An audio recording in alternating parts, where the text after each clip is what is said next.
மத்திய தொகுப்பு மின்சாரம் யார் யாருக்கெல்லாம் வேணுமோ அவங்கெல்லாம் ஏலத்தில் தான் எடுக்கணும். ஏலத்தில் யார் கூட இருக்கிறாங்களோ அவங்களுக்கு மின்சாரம் அப்படின்ற ஒரு அறிவு சார்ந்த ஒரு மிகப்பெரிய ஜனநாயகமான ஒரு விஷயத்தை கொண்டு வந்து எவ்வளோ கேன கூவைங்களாக இருந்தால் இவங்கெல்லாம் இன்னும் விட்டு வச்சுருக்காங்கன்றது தான். அப்போ அதை கூட தெரியாமல் இவங்க எதை எடுத்தாலும் முக ஸ்டாலின் ஆட்சி, திமுக ஆட்சி, இதுக்கு முன்னாடி ஆட்சியில் கற்பழிப்பு, திமுக ஆட்சியில் இது சொன்னேன்ல. இப்போ திமுக ஆட்சி போயிடுச்சுல, இப்போ யாரை சொல்லுவேன்? தளபதிக்கு வாக்களிச்சிங்க. இல்லை, இந்த மின்வெட்டுக்கு எப்படி இன்னைக்கு இருக்க அரசு பொறுப்பாங்க? அவங்க இன்னொரு தரப்புல கடந்த கால அரசு செஞ்ச குளறுபடி எல்லாம் காரணம் அப்படின்றாங்க. இருக்கட்டும், சரி பண்ணுங்க, சரி பண்ண வரைக்கும் பேசாமல் இருக்கு. இப்போதானே வந்திருக்கோம். இல்லை, கடந்த காலத்தில் குளறுபடினா கடந்த காலத்தில் கட்டாயம் இருக்கணும். எங்கே கட்டாச்சு? தற்குறிகள்னு முதல்ல நம்ம சொல்லிட்டு இருந்தோம்.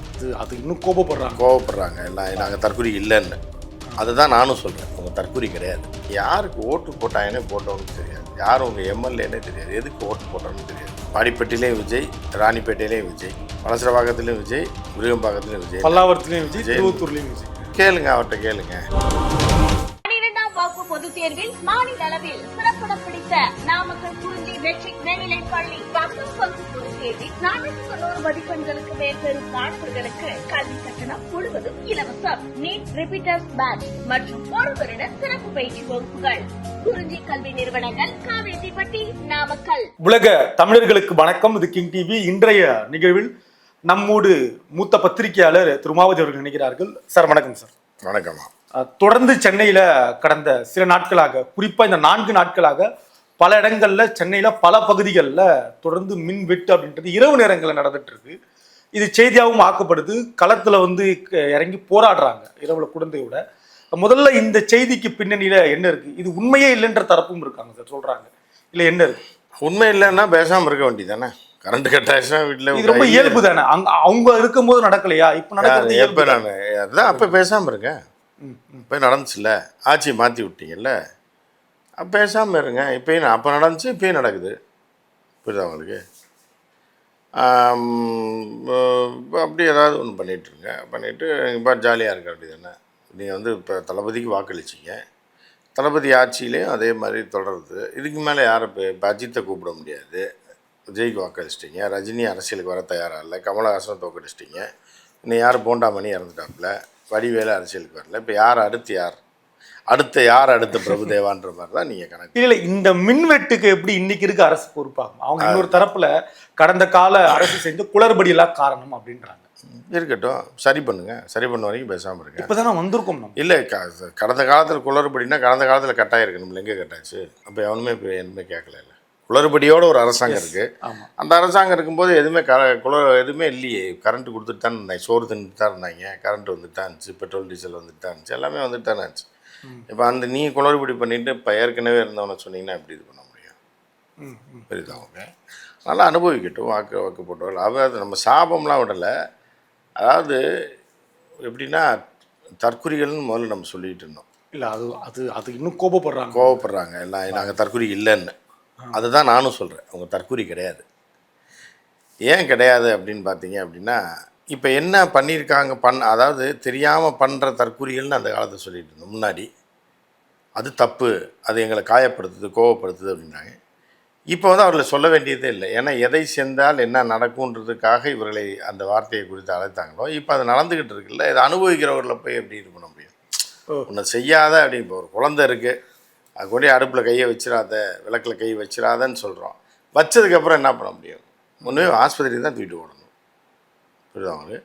ஸோ அப்போ அந்த இதை சொல்லி அட்வைஸை திருப்பி பண்ண முடியாது. கையில் சுட்டதுக்கப்புறம் ஐயோ உனக்கு முன்னாடியே சொன்னேன்ல அதான் என்னன்னா அது கத்திக்கிட்டே கிடக்கும்.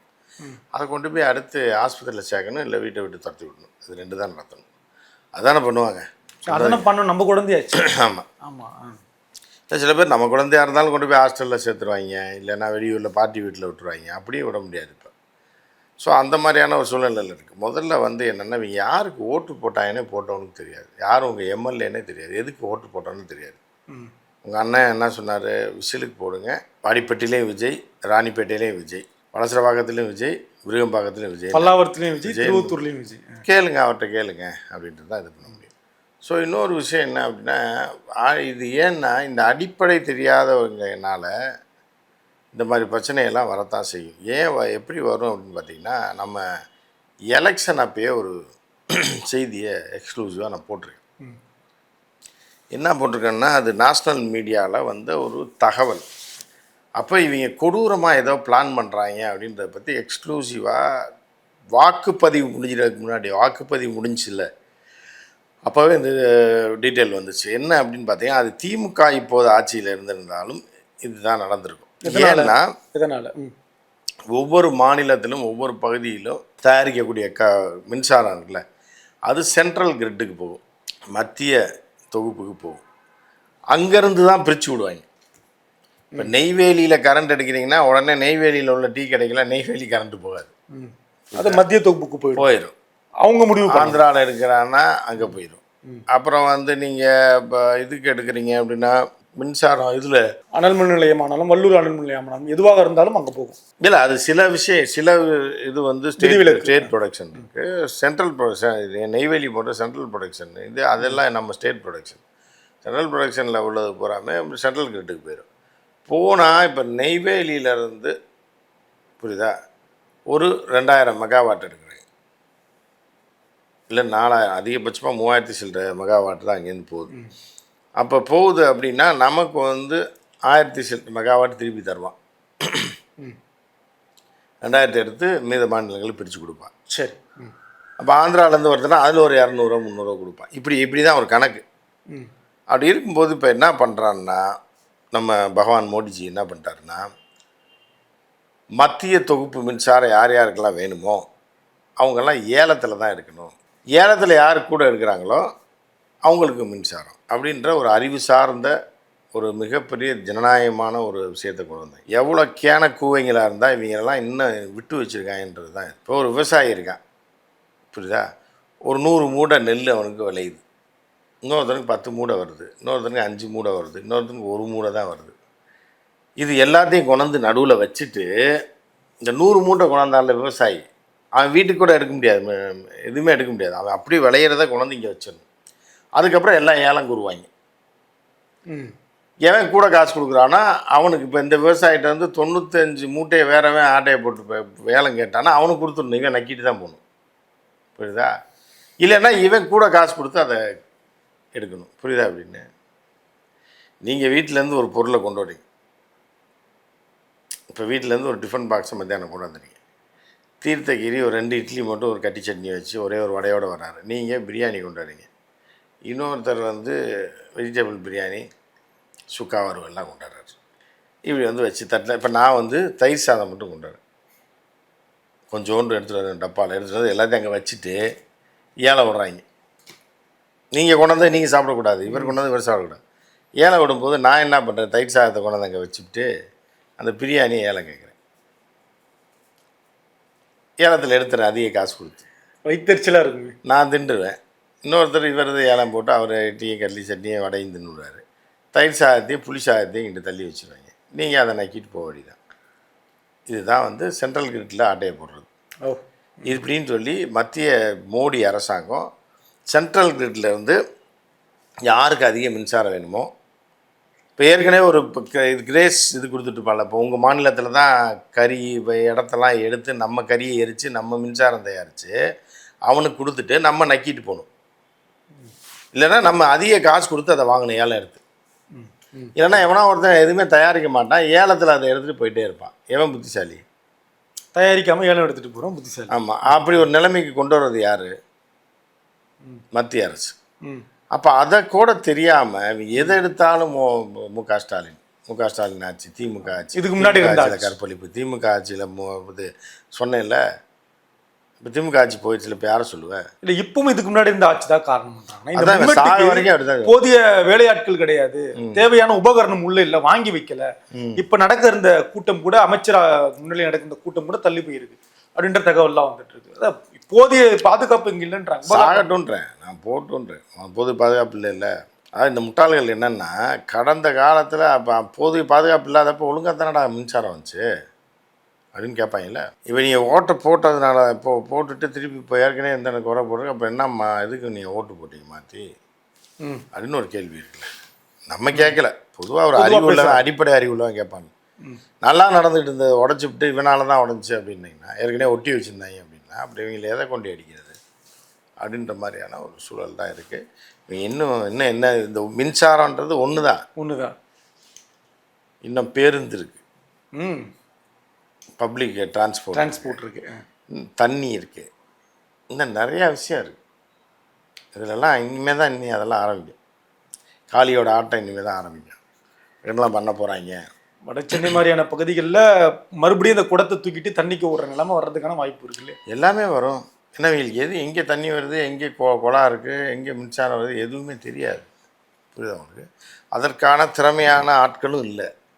ஏன்னா ஒரு எதிர்கட்சிகள் இவரோட எதிர்நிலையில் இருந்தவங்க தான் இத்தனை வருஷமாக ஆட்சி பண்ணான்றப்ப புதுசாக இவன் போய் கேப்சர் பண்ணும்போது அதை மெயின்டைன் பண்ணுறதுக்கு என்னென்னலாம் பிரச்சனை வருன்றதை ஸ்டடி பண்ணுறதுக்கே அவங்களுக்கு தெரியாது.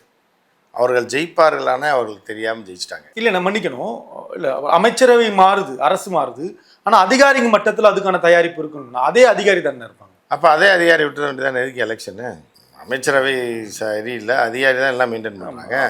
இப்போ அமைச்சர்களே தூக்கிட்டு அதிகாரிகள் பண்ண விஜய் மட்டும் இருக்க வேண்டியதா, மீதி எல்லாம் அதிகாரியை போட்ட வேண்டியதானே? இதிலும் விஜய், அதிலும் விஜய், இதுலேயும் விஜய், ஐஏஎஸும் விஜய், ஐபிஎஸும் விஜய், டிஜிபியும் விஜய் அப்படின்னு அவரே முதலமைச்சரே எல்லாம் பார்த்துருவாருன்னு சொல்லிட வேண்டியதானே? அப்புறம் எதுக்கு இத்தனை அமைச்சர்களை போடுறீங்க? இது என்ன குறிப்பாக இரவு நேரங்களில் அந்த மின்வெட்டு அதிகரிப்பதற்கான காரணமாக ஏசியை சொல்கிறாங்க. எல்லாரும் ஏசியை பயன்படுத்த ஆரம்பிச்சிட்டாங்க.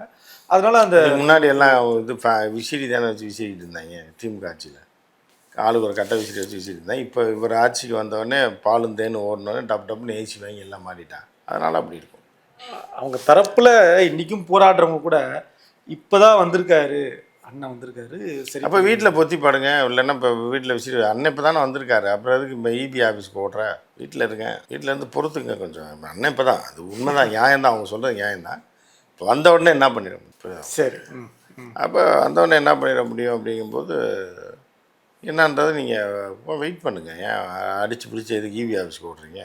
ரோட்டில் உட்காந்து போராட்டம் பண்ணுறாங்க, குழந்தையோடு வந்து போராட்டம் பண்ணுறாங்க. அதான் உங்கள் அண்ணன் வருவார் இல்லை, இப்போ தானே வந்திருக்காரு, அதனால் வீட்டில் வெயிட் பண்ணுங்கள், கொஞ்சம் வருவார். சமூக வலைத்தளங்களில் ஒரு வீடியோ சமீபத்திலான ஒரு 2-3 நாளாக நாங்கள் உதவின்னு கேட்டு ஒருத்தர் வீட்டுக்கு போனோம், ஒரு திமுக பிரமுகர் வீட்டுக்கு போனால் அவர் உதவி பண்ண மாட்டேன், டிவி கேக்கு தானே ஓட்டு போட்டிங்க, அங்கே போய் கேளுங்க அப்படின்னதா அவங்க பதிவிடுறாங்க ஒரு பெண். அது நாகரிகம் தானா, சரிதானா? உதவின்னு கேட்டு வந்தால் உதவி பண்ணலாம் இல்லையா? சொல்லி காட்டலாமா, குத்தி காட்டலாமா?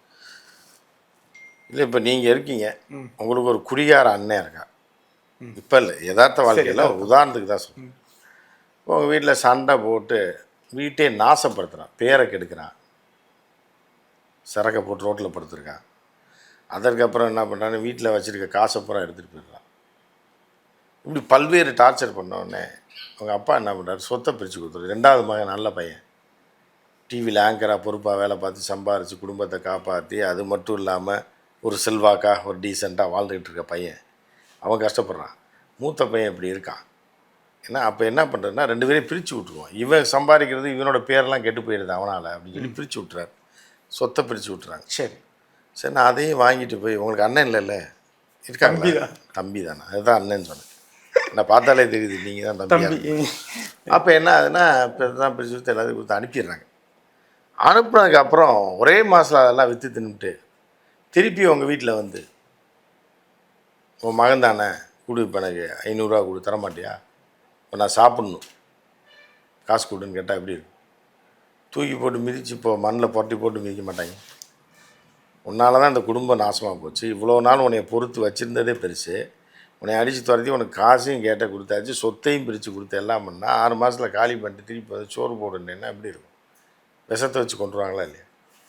இந்த மாதிரி தான் நீங்கள் எப்படி போய் கேட்க முடியும்? எல்லாத்தையும் வாங்கி தின்னுட்டு எல்லாத்தையும் முடிச்சு கட்டிவிட்டு அப்புறம் அவன்கிட்ட எதுக்கு போய் உதவி கேட்குறீங்க? கேவலமாக இல்லை உங்களுக்கு? உரிமையோடு போகிறாங்க. என்ன உரிமை உனக்கும் அவனுக்கு என்ன உரிமை இருக்குதுன்னு கேட்பான்ல, யாரா நீ, உனக்கு எனக்கு என்னடா இருக்குது அப்படின்னு கேட்பான். அவன் எப்படி, அதாவது அதிகாரத்தில் இருக்கவனே உதவி செய்ய முடியலன்னா அதிகாரத்தில் இல்லாதவன்கிட்ட போய் நீங்கள் எதுக்கு கேட்குறீங்க? அந்த மாதிரி தான் கேட்பாங்க. அப்போ இன்னும் தொடரும்னு எதிர்பார்க்கலாம்ல மின்வெட்டு மாதிரியான எது தொடரும்? மின்வெட்டெல்லாம் இன்னும் இல்லை, அது நம்ம அரசு துரிதமாக வேலை செஞ்சு முடிவெடுத்தா உண்டு அப்படின்னு புரிஞ்சுக்கலாம். அரசு எங்கே துரிதமாக வேலை செய்யுது? வேலை செய்தால் துரிதமாக வேலை செய்தால் முதல்வர் அவர்கள் இன்னும் கவனம் செலுத்தினா அதை சரி பண்ணிடலாம் அப்படின்னு புரிஞ்சுக்கலாம். அந்த வீடியோலாம் டிவி எல்லாம் அவர் பார்த்து தெரிஞ்சுக்கிட்டாரு. அதாவது எப்படின்னா, இப்போ எலக்ட்ரிக் ட்ரெயின் போகுது, 40 கிலோமீட்டர் ஸ்பீடில் போகுது. இப்போ உங்கள் ஒன்றே வராரு ஒருத்தர், யாரோ ஒருத்தர் வந்த உடனே அவர் ஏறி வண்டியை ஓட்டிட்டு வரா, மெதுவாகவே போயிட்டுருங்க, ஆட்சி மாறிடுச்சு அப்படின்னா என்ன பண்ணணும்? இவரே ஏறி வண்டியை ஓட்டி 80ல் ஓட்டிட்டு வரா, ஓட்ட முடியாதுல்ல. இவருக்கு ஓட்டவும் தெரியாது, முடியவும் முடியாது. அப்போ என்னென்னா அடிப்படை பிரச்சனையை சால்வ். அந்த வண்டி பூரா பழசாக இருக்குது, அது 50க்கு மேலே ஓடினா நொறுங்கி தூள் தூளாயிரும். அதனால தான் அவன் 40ல் ஓட்டிகிட்டு இருந்திருக்கான் ஒரு நாள். அதை தெரிஞ்சுக்கணும்ல. அப்போ வண்டியை மாற்றணும், இல்லை அதோட இப்போ டெக்னாலஜியெல்லாம் மாற்றி அது கொஞ்சம் காலம் எடுத்து அதை மாற்றி வச்சு ஓட்டினா அது 80ல் ஓடும். நொன்னை ஏறி ஓட்ட முடியாது. அதை முதல்ல அதை புரிஞ்சுக்கணும். ஆனால் நீங்கள் ஓட்டு எப்படி வாங்குறீங்க? உங்கள் நொன்னன் தான் எல்லாத்தையும் ஓட்டுவார். எலக்ட்ரிக் ட்ரெயினே நொன்னன் தான் ஓட்டுவார், பஸ்ஸையும் அவர் தான் ஓட்டுவார், ஃப்ளைட்டையும் அவர் தான் ஓட்டுவார்.